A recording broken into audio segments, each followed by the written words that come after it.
சில பேர் ரொம்ப சிரிக்கிறவங்க, ரொம்ப அடுத்தவங்களுக்கு சிரிப்பு காமிக்கிறவங்க, அவங்க ஏன் ரொம்ப ரொம்ப கவலையோடு இருக்காங்க? டுவெல் ஃபேஸை பற்றி கேள்வி கேட்டிருக்காங்க. சில பேர் இருப்பாங்க எப்போவுமே சிரிச்சுக்கிட்டே இருப்பாங்க, மற்றவங்களுக்கு சிரிப்பு காட்டிகிட்டே இருப்பாங்க. ஆனால் உள்ளுக்குள்ளே அவங்க தான் ரொம்ப அழுத்தத்தில் இருப்பாங்க, டிப்ரெஷனில் இருப்பாங்க, ஸ்ட்ரெஸ்ஸில் இருப்பாங்க. ஆனால் வெளிப்படையில் சிரிச்சுக்கிட்டே இருப்பாங்க. ஏன் இப்படி நடக்குது சொல்லி கேள்வி கேட்டிருக்கேன். இங்கே நல்ல கவனி.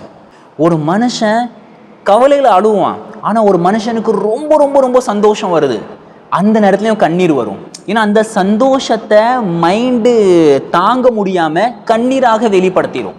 இதுக்கு பேர் தான் ஆனந்த கண்ணீர்னு சொல்லுவாங்க. இது அப்படி ஆப்போசிட்டாகவும் நடக்கும். ஒரு கவலை இருக்குது, தாங்கக்கூடிய அளவுக்கு கவலை இருக்குன்னா நம்ம அழுவோம், ஆனால் அந்த ஒரு கவலை இருக்காது, தாங்க முடியாத அளவுக்கு இருக்குது. பிரெயினில் கெப்பாசிட்டியே கிடையாது தாங்குற அளவுக்கு. இப்போ பிரெயின் என்ன பண்ணுமோ ஆப்போசிட் ரியாக்ட் பண்ணும். என்ன பண்ணும்?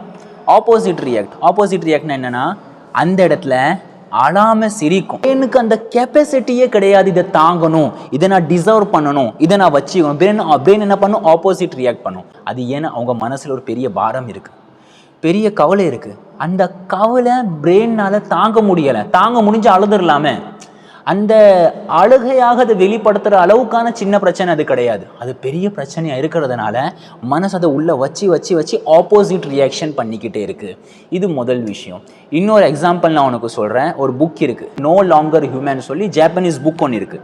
இந்த புக்கோடைய கதை என்னன்னா, ஒரு பையன் இருக்கான், அவனுக்கு சின்ன வயசில் நிறைய ட்ராமா ஏற்பட்டிருக்கு, நிறைய காயங்கள் ஏற்பட்டிருக்கு. அந்த காயங்களின் காரணமாக தன்னை மனுஷனாக உணரலை, நான் மனுஷனே கிடையாது. சில பேர் உன்னை புள்ளி பண்றாங்க, சில பேர் உன்னை காயப்படுத்துறாங்க. அந்த நம்பிக்கை இருக்க, நான் மனிதனே கிடையாது, அந்த நம்பிக்கை அவனுக்கு ஆழமாயிட்டே இருக்கு, அதிகமாயிட்டே இருக்கு. ஒரு கட்டத்துல தான் மனுஷனே இல்லைன்னு முடிவு பண்ணிடுறான். இதுக்கு அடுத்தா நீ கேட்ட கேள்விக்கான பதில் வரப்போகுது. யாருமே தன்னை கண்டுக்கவே மாட்டேங்காங்க.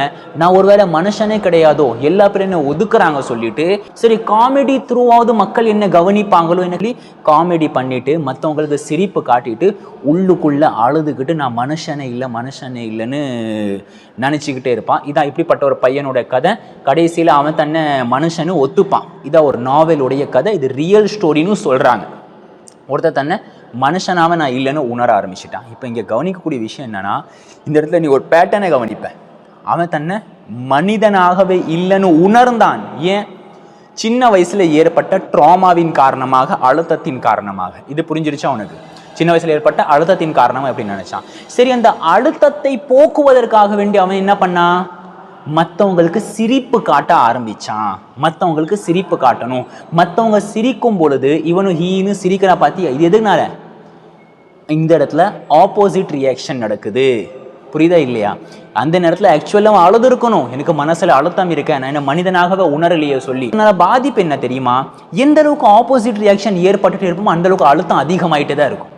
அந்த அளவுக்கு அழுத்தம் அதிகமாகும், அந்த அளவுக்கு பாதிப்பு அதிகமாகும். உண்மையிலே சொல்கிற, யாரில் பெரிய பெரிய காமெடியனாக இருக்காங்களோ, யாரில் ரொம்ப நகைச்சுவை பண்ணுறாங்களோ அவங்களுக்கு அழுத்தங்கள் அதிகமாக இருக்கும். அவங்களுடைய மனசு எப்பவும் ஃப்ரஸ்ட்ரேட்டாக இருக்கும்.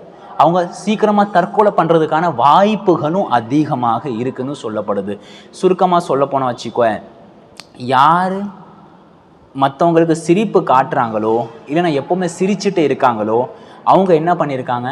ஒரு மாஸ்க்கை அணிஞ்சிருக்காங்க. அந்த அளவுக்கு இவங்க இந்த மாஸ்கில் இருப்பாங்களோ அந்த அளவுக்கு இவங்களுக்கு அழுத்தம் அதிகமாகும், அந்த அளவுக்கு இவங்களுக்கு டிப்ரெஷன் அதிகமாகிறதுக்கான வாய்ப்புகள் இருக்குது.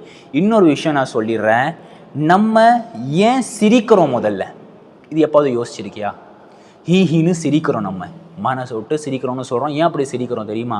ஆக்சுவலில் நம்ம ப்ரெசன்ஸ் ஆஃப் மூமெண்ட்டை இக்னோர் பண்ணுறோம்.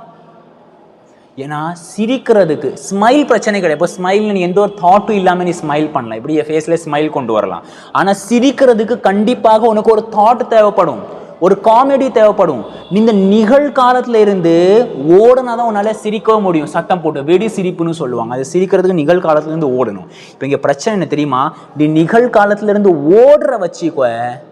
இப்போ நீ ஞாபகம் வச்சுக்கணும், சந்தோஷம் இருக்கா நிகழ்காலத்தில் மட்டும்தான் இருக்குது. வருங்காலத்திலேயோ அல்லது கற்பனையிலையோ சந்தோஷம் கிடையாது. அப்படிதான் அதிகமாக சிரிக்கிறவன், அதிகமாக விளையாட்டுத்தனமாக பேசுகிறவன், அவன் நிகழ்காலத்திலிருந்து ஓடுறான், எஸ்கேப் ஆகிட்டே இருக்கான். எந்த அளவுக்கு அவன் எஸ்கேப் ஆகிட்டே இருப்பானோ அந்த அளவுக்கு அவனுக்கு மன அழுத்தங்கள் கூடிக்கிட்டே இருக்கும். சுருக்கமாக சொல்ல போனோம்னா, நிகழ்காலத்தை தான் சந்தோஷம் இருக்குது. அதிகமாக சிரிக்கிறவன் சிரிக்கிறது எதனால? தன்னுடைய நிகழ்காலத்தை அவாய்ட் பண்ணுறதுக்காக வேண்டி, பயந்து ஓடுறதுக்காக வேண்டி அவன் அப்படி பண்ணுறான்.